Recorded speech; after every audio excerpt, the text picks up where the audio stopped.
The station hung in the darkness of space like a silver wheel spinning slowly against the stars. 7, they called it, the gateway to the galaxy. Daniel Carter stood at the viewport of the human shuttle and watched it grow larger with each passing minute. He had seen many strange things in his years as a Marine, but nothing like this. "Beautiful, isn't it?" Morgan stepped up beside him. She was younger than Daniel, with curious eyes that seemed to take in everything at once. This was the moment she had dreamed of her entire life. First contact with alien species. A chance to study life forms that evolved under distant suns. "It's something," Daniel admitted. He kept his voice calm, but his hand rested near his sidearm out of habit. Old instincts died hard.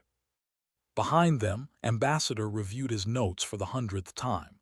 He was a patient man with gray hair and a face that rarely showed emotion. The government had chosen him for this mission because he never panicked. Today, that quality would be tested. The shuttle docked with a soft thud. The airlock hissed open and the smell hit them first. It was strange but not unpleasant, like flowers mixed with something metallic. Then came the sounds. Clicks and whistles and deep rumbles that their translation devices struggled to process. They stepped onto the station and found themselves surrounded by aliens. Daniel had seen the briefing photos, but photos could not capture the reality. They were tall with gleaming shells, squat creatures covered in thick fur, beings that seemed to float without legs. Some had too many eyes, others had none at all. All of them stopped what they were doing to stare at the humans. "Welcome to 7." The voice came from a creature that stood nearly 8 feet tall. Its body was covered in hard plates the color of rust, and its head featured 2 large compound eyes. Antennae twitched above its skull. "I am Administrator. We have been expecting you." Ambassador stepped forward with a practiced smile. "Thank you for receiving us. Humanity is honored to meet the Galactic Coalition." Made a clicking sound that the translator interpreted as acknowledgement. "You are the 431st species to pass through these doors. The process is simple. You will be scanned, classified, and assigned your place in the Coalition. Then we may discuss trade, territory, and treaties." Leaned toward Daniel. "Scanned and classified, what does that mean?"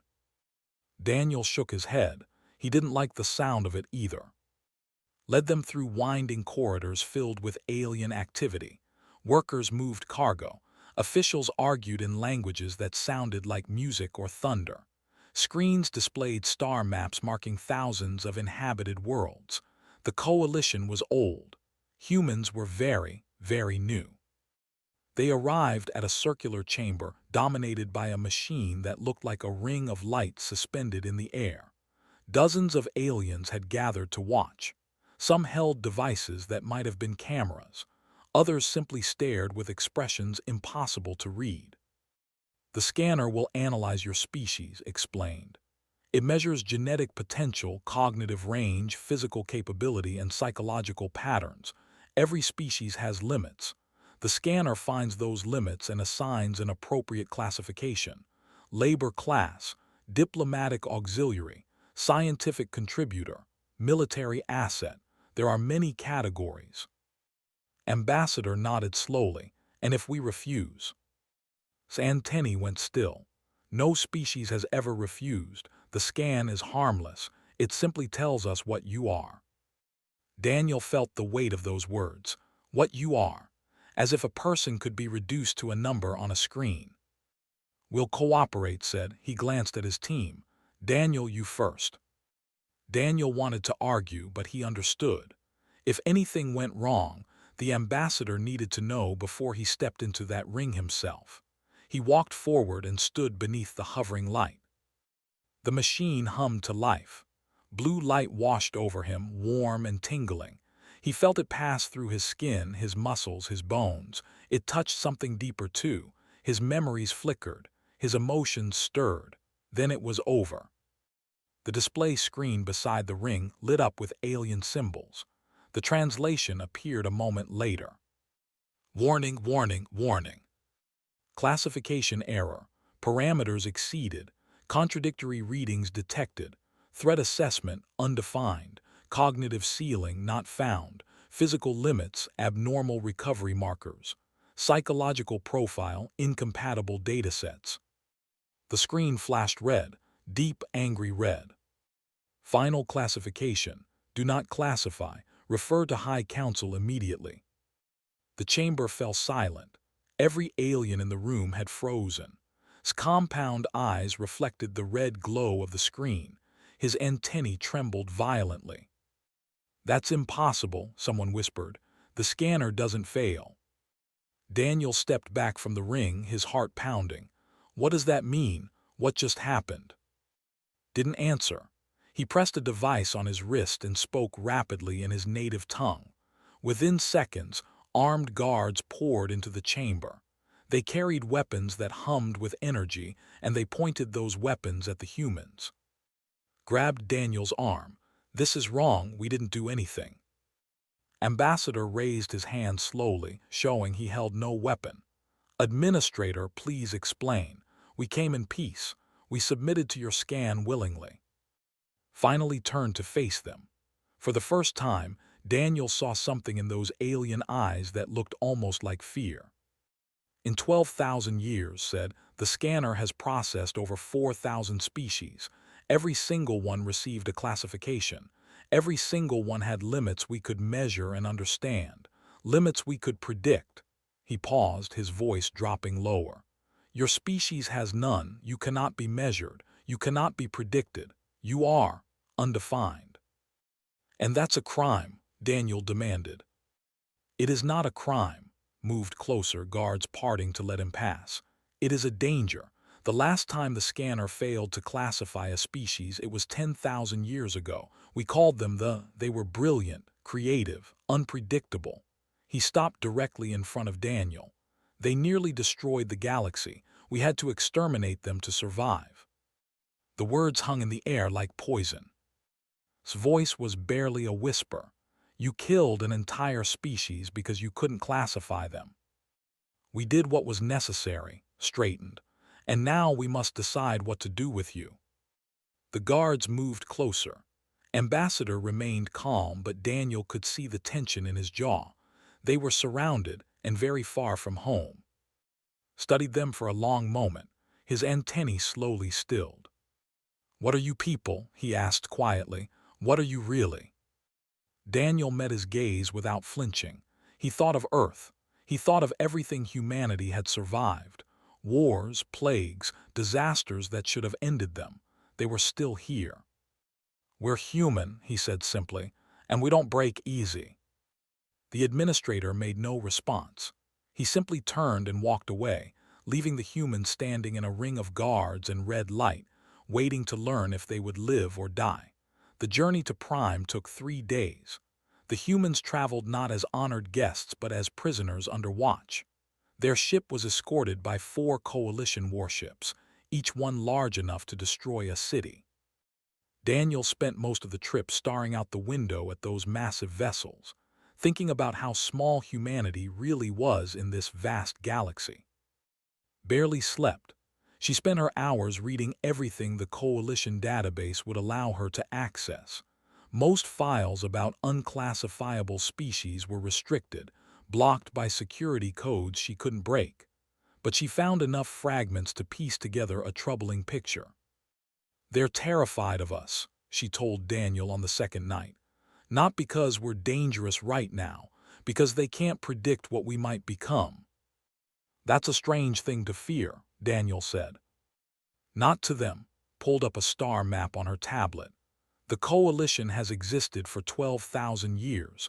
They've mapped everything, every planet, every species, every possibility. They believe the universe runs on rules they understand. And then we show up and suddenly their rules don't work." Ambassador joined them, looking tired but composed. "The tribunal will decide our fate. We need to convince them we're not a threat." "Are we?" Daniel asked. "A threat, I mean honestly." Considered the question carefully. Every species is capable of destruction, but we're also capable of building, creating, helping. The question is whether they'll give us the chance to prove which path we'll choose. Prime was nothing like Earth. The planet's surface was covered in crystal formations that rose like mountains, catching the light of twin suns and scattering rainbows across the sky. The capital city floated among the spires, held aloft by technology so advanced it looked like magic. The tribunal chamber was a vast dome of glass and light. Hundreds of alien representatives filled the seats, each one watching as the humans were led to the center of the floor. Above them, suspended in a column of soft blue energy, floated the High Arbiter. Was unlike any being Daniel had ever seen. She had no solid body. Instead, she appeared as shifting patterns of light and color, constantly moving, constantly changing. She was ancient. Some said she had been alive since before the coalition existed. Her voice came from everywhere at once. "We gather to examine the species known as humanity," announced. "The scanner has failed to classify them. This has happened only once before in our history." A reptilian figure stood from the military section. His scales were dark green, and his eyes burned with cold intelligence. Commander had spent his entire career preparing for threats to the coalition. Now he believed he had found one. "The facts are clear," declared. "These creatures cannot be measured, they cannot be predicted, they possess contradictory traits that should not exist within a single species. They are aggressive yet empathetic, logical yet capable of faith, self-destructive yet driven to survive." He pointed at the humans with a clawed finger. "They are chaos made flesh. We all know what must be done." Murmurs rippled through the chamber. Daniel felt stiffened beside him. Ambassador stepped forward. "May I speak?" Slight pulsed. "You may." "Commander is correct about one thing," said calmly. "Humans do contain contradictions. We are capable of great violence and great kindness. We can hate deeply and love even more deeply. We have destroyed and we have built. We have failed and we have risen from those failures." He paused, letting his words settle. "But I ask you this. Is contradiction truly something to fear, or is it simply something you do not understand?" "Understanding requires measurement," snapped. "If something cannot be measured, it cannot be understood. If it cannot be understood, it cannot be trusted." "Then perhaps your measurements are flawed." The voice came from Dr. Price, a human psychologist who had remained silent until now. She was small and quiet, easy to overlook. But when she spoke, the chamber listened. "Your scanner assumes every mind works the same way. It assumes limits are fixed, permanent, unchangeable. But human minds don't work that way." Swarm flickered with interest. "Explain." Stepped forward. "A human who is weak today may become strong tomorrow. A human who fails can learn and succeed. We are not defined by what we are. We are defined by what we choose to become." She looked up at the ancient arbiter. "Your scanner tried to find the edges of human potential. It couldn't. Not because we are infinite, but because we are always changing, always growing, always becoming something new." The chamber erupted in debate. Species argued with each other in dozens of languages. Some demanded the humans be destroyed. Others called for caution. A few suggested studying them further. Through it all remained silent. When the noise finally died down, she spoke again. "We will take time to deliberate. The humans will be held in secure quarters until judgment is rendered." Daniel wanted to protest, but caught his eye and shook his head. Fighting here would only prove the coalition's fears right. That night in the quarters assigned to them, made a discovery. She had been searching the coalition network for any information about the last unclassifiable species. Most files were deleted or locked, but she found a single reference buried in an old archive. A name: Archivist. "Someone preserved records," whispered. "Someone didn't want the truth completely erased." Daniel leaned over her shoulder. "Can you find this archivist?"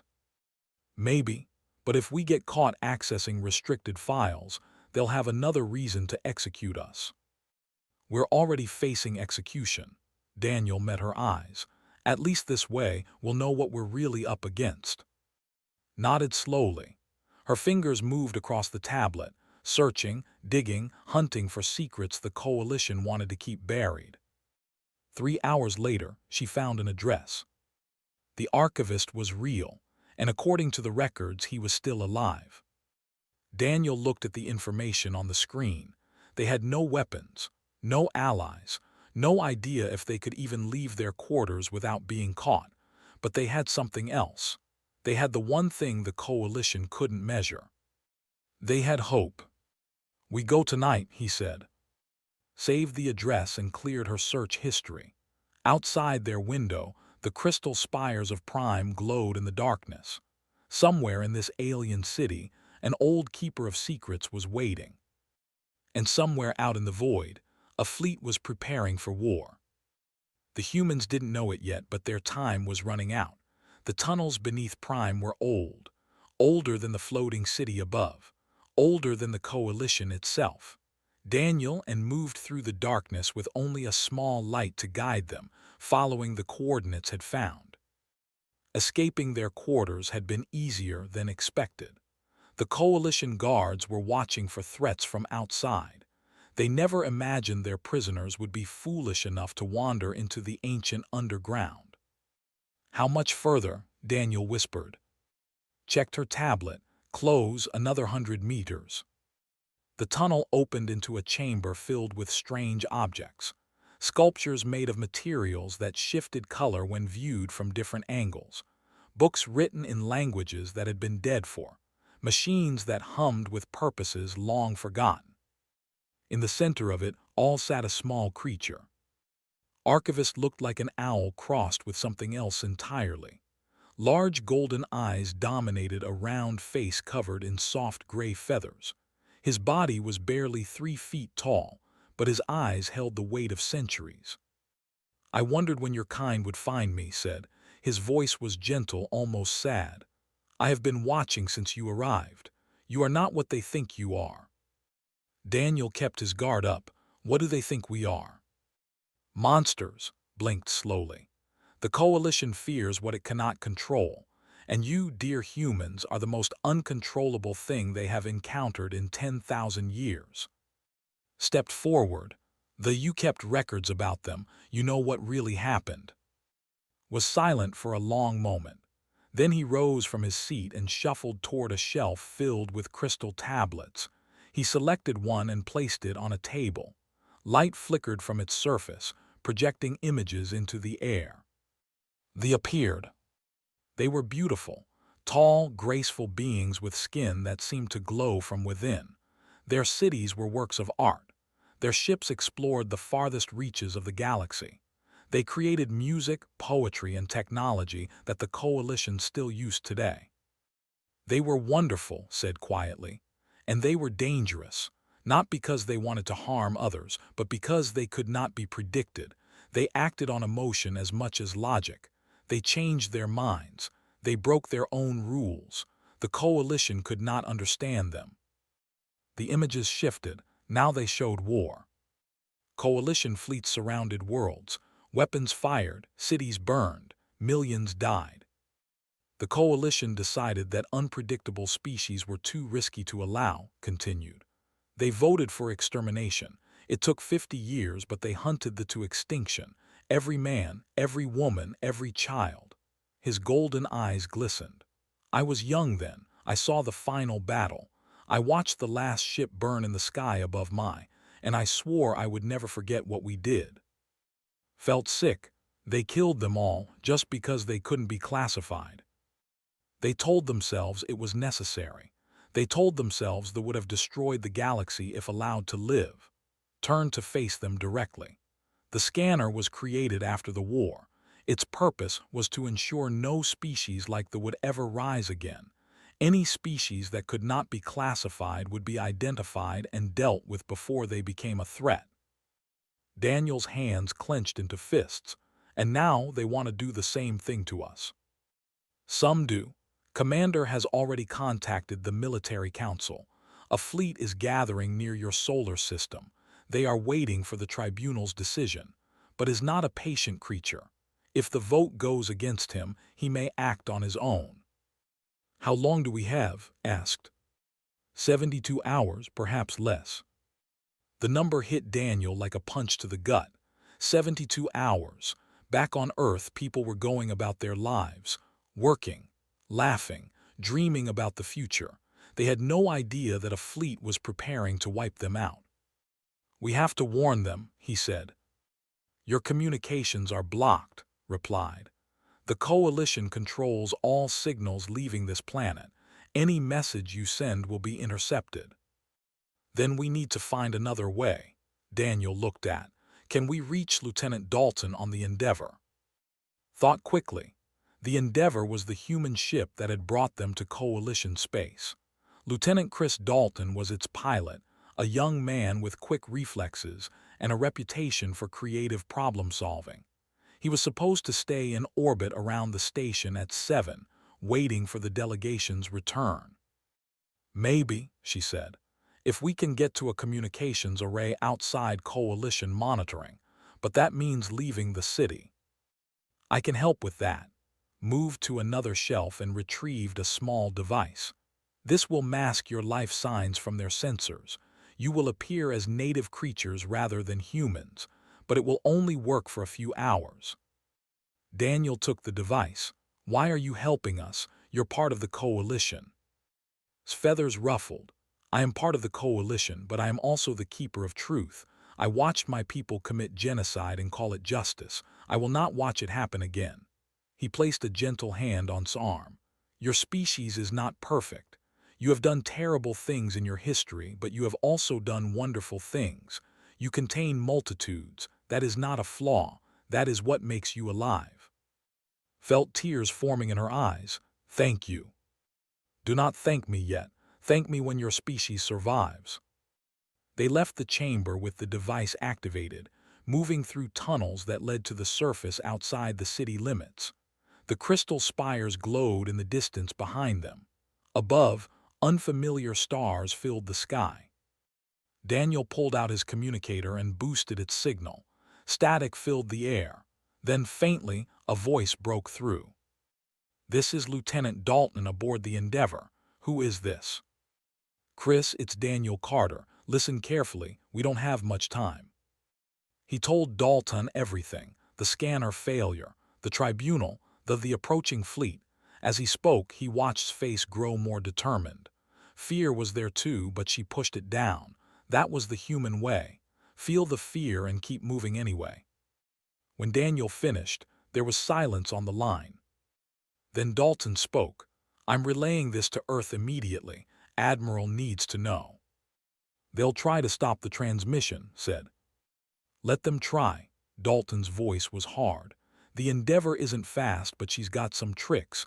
I'll get the message through. You just stay alive down there. The connection cut out.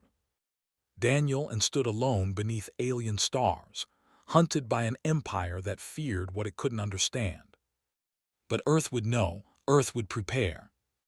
And humans, as the galaxy was about to learn, were very good at surviving. Earth received the message at 3:47 a.m., Greenwich Mean Time. Within the hour, every major government had been. By sunrise, the world knew the truth. Humanity was not alone in the universe, and the universe wanted them dead. Admiral Laura stood in the command center of Earth's orbital defense platform, watching data scroll across her screens. The Coalition fleet was massive, 200 warships, each one carrying enough firepower to crack a planet in half. Earth had exactly 12 combat-ready vessels and a handful of defense satellites. We can't win this fight, said her aide, a young officer named Nash. He wasn't being negative, he was stating a fact. No, agreed, we can't win a conventional fight. She turned away from the screens. So we won't fight conventionally. Across the planet, humanity responded in ways the Coalition never could have predicted. Factories that built cars switched to building missiles overnight. Scientists who had competed for decades shared their research openly. Soldiers from nations that had been enemies volunteered to serve side by side. Religious leaders who disagreed on everything knelt together and prayed for the same thing. Fear could have torn humanity apart. Instead, it pulled them together. On Prime, Daniel and were captured trying to return to their quarters. Coalition guards dragged them before the tribunal, where Commander waited with barely concealed fury. "You contacted he snarled. "You broke our security protocols. You conspired against the coalition." "We warned our people that you're planning to murder them," Daniel replied. "I won't apologize for that." High Arbiter floated above them, her light dimmer than before. She seemed troubled. "This complicates matters. The tribunal had not yet reached a verdict." "The verdict is obvious," declared. "They are dangerous. They have proven it by their actions. I demand immediate authorization to eliminate the threat." "You want to kill 8 billion people," said. "Children, families, people who have never hurt anyone, and you call us the dangerous ones." The chamber stirred. Many species looked uncomfortable. They had spent their lives believing the coalition was just and fair. Genocide was something from ancient history, something they didn't like to think about. A new voice rose from the assembly. "I wish to speak." Council speaker stepped forward. She belonged to a species of tall, willowy beings with silver skin and 4 arms. Her people were known for diplomacy and reason. She had remained quiet throughout the proceedings, watching, listening, thinking. "Commander asks us to repeat our greatest shame," said. "He asks us to exterminate a species because we fear what they might become, not what they have done, what they might do." She spread her 4 arms wide. "If we follow this path, we prove that the coalition has learned nothing in 10,000 years. We prove that we are still the murderers who destroyed the—" "They were a threat," insisted. "They were different," countered. "As humans are different, difference is not a crime. Fear is not a reason for genocide." The debate that followed lasted for hours. Species argued passionately on both sides. Some believed was right, others sided with. Many remained uncertain, torn between fear and conscience. Through it all, Ambassador remained calm. He had been silent since Daniel's capture, conserving his energy, waiting for the right moment. When the arguments began to circle back on themselves, he raised his hand. "May I address the tribunal one final time?" Slight pulsed. "You may, but choose your words carefully. They may be the last your species ever speaks in this chamber." Walked to the center of the floor. He was tired, they all were, but his voice remained steady. "You created a scanner to measure species," he began, "to define them, to put them in boxes with labels that tell you everything you need to know, safe or dangerous, useful or worthless, friend or enemy." He shook his head slowly. "But you cannot put a label on a soul." He turned in a slow circle, meeting the eyes of as many species as he could. "Humans are not simple creatures. We contain light and darkness. We have waged terrible wars and built beautiful civilizations. We have committed acts of cruelty that shame us and acts of kindness that inspire us. We are not one thing. We are everything all at once, struggling every day to choose who we want to be." His voice rose not in anger but in something deeper: pride, hope, defiance. "You ask what humans are. I will tell you. We are the species that runs into burning buildings to save strangers. We are the species that crosses oceans to help people we will never meet. We are the species that looks at the stars and wonders. We are the species that refuses to give up, even when every logical calculation says we should." He pointed at the scanner data still displayed on the chamber's screens. "Your machine says we cannot be classified. It says our limits cannot be found. Do you want to know why?" He paused. "Because we don't believe in limits. We believe in possibility. We believe that tomorrow can be better than today.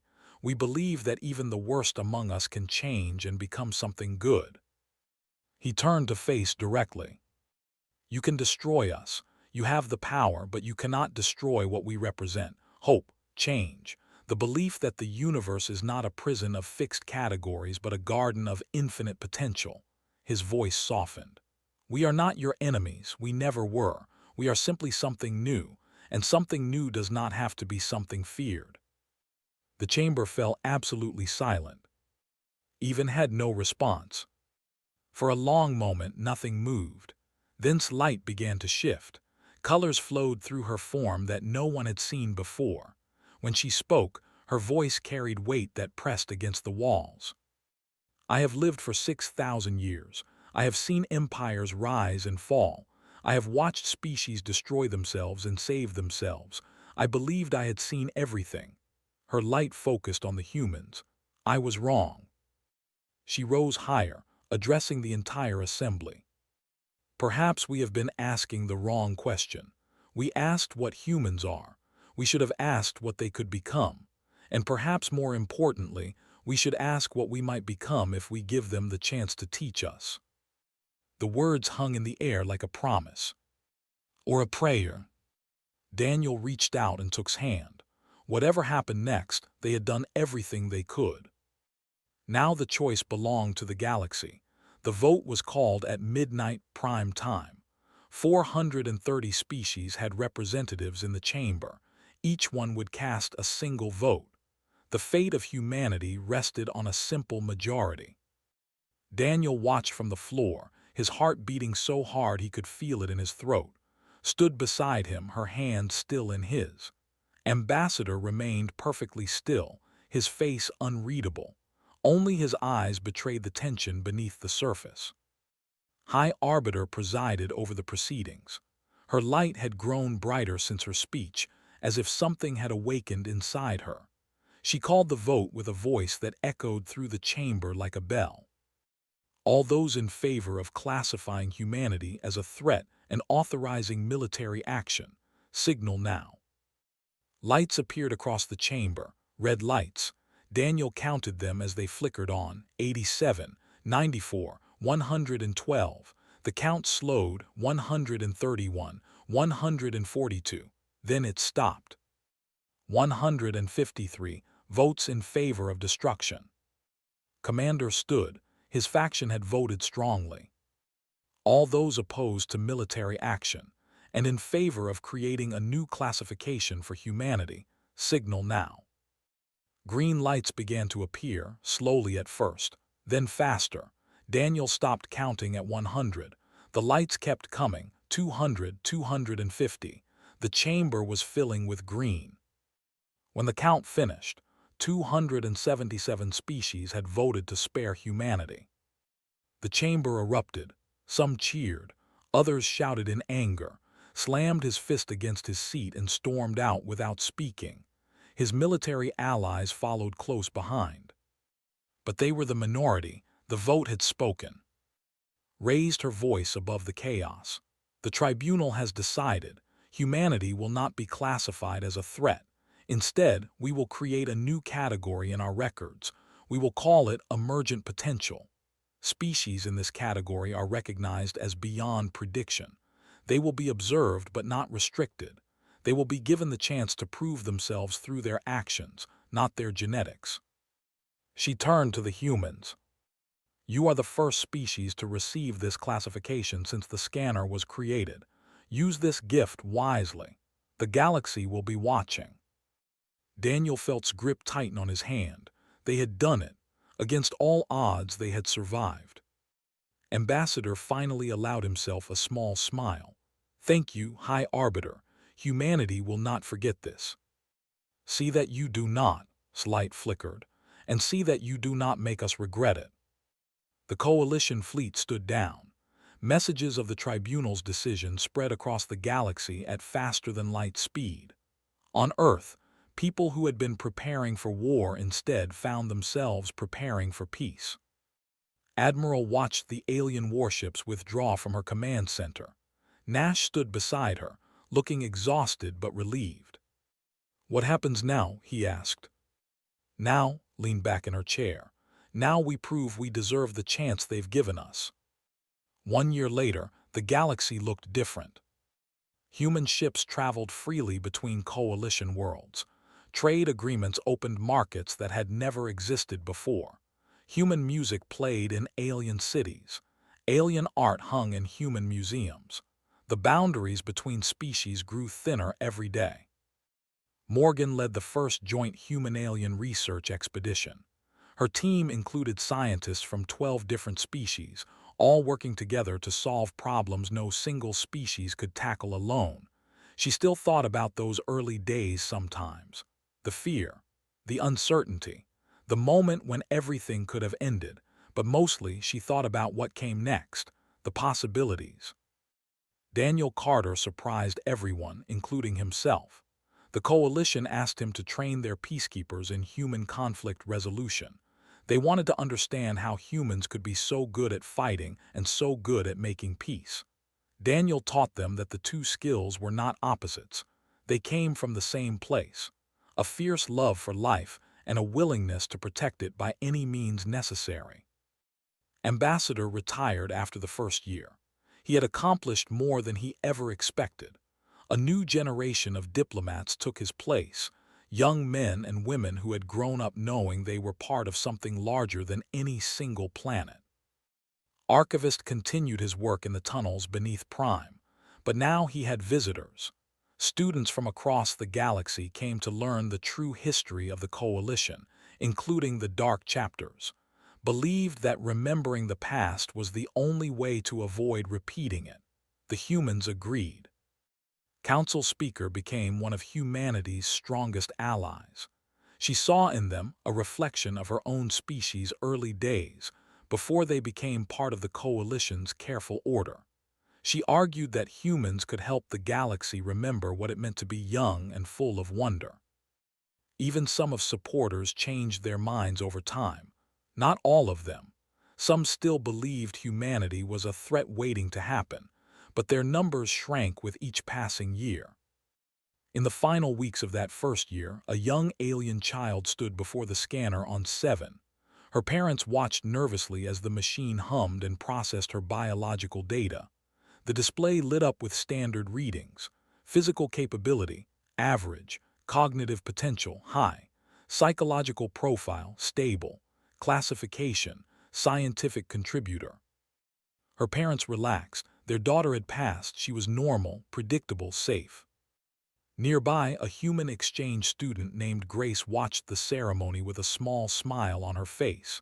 She remembered her own classification test, the red light, the warning, the fear in everyone's eyes. She didn't feel afraid anymore. Being unclassifiable wasn't a curse. It was freedom, the freedom to change, to grow, to become something no machine could predict. That was humanity's gift to the universe. The alien child skipped away happily with her parents. Grace turned to leave, but something made her stop. A technician was updating the scanner's programming nearby. She watched as he added a new line of code, something that hadn't been there before. She couldn't read the alien language, but the technician noticed her curiosity. He translated for her. It says, "Some things are not meant to be measured. Some fires burn without fuel. Handle with curiosity, not fear." Grace smiled. "I like that." "A human wrote it," the technician said. "Ambassador before he retired. He said it was a gift, something to remember your species by." Grace looked up at the stars visible through the station's viewport. Earth was out there somewhere, a small blue dot in an endless sea of light. It had almost been destroyed by fear. Now it was helping to lead a galaxy into a new era. Not bad for a species that couldn't be classified. She walked back to her ship, ready for whatever came next. That was the human way. No limits, no boundaries, just possibility. Always possibility.